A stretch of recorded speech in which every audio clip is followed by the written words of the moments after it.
Welcome to Luca and Miguel. Enjoy the video. In this video, I will explain how to make crème brûlée without a torch.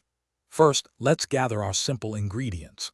You'll need about 2 cups of heavy cream, 5 large egg yolks, 1/4 cup of granulated sugar, and a teaspoon of vanilla extract. Having everything at room temperature helps create a smooth, consistent custard. Prepare 4 to 6 ramekins and a larger baking dish for the water bath, which is crucial for even cooking. Now let's create that silky custard. In a bowl, whisk your egg yolks and sugar together until the mixture is pale yellow and slightly thick.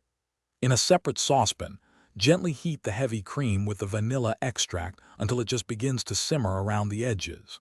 Slowly pour the hot cream into the egg mixture, whisking constantly. This tempering step is vital to prevent the eggs from cooking too quickly, ensuring a smooth custard base. With your custard ready, it's time to bake. Carefully pour the custard mixture into your prepared ramekins.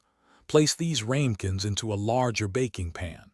Now, pour hot water into the baking pan, ensuring it comes about halfway up the sides of the ramekins.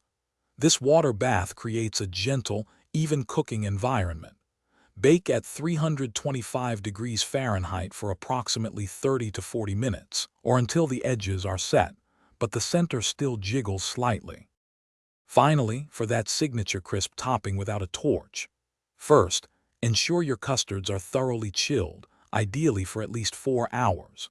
Sprinkle 1 to 2 teaspoons of granulated sugar evenly over the top of each custard. You have 2 main options.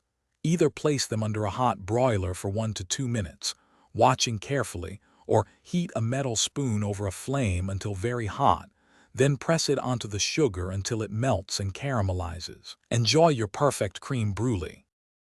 Thanks for watching and please subscribe. It's the best investment you'll ever make.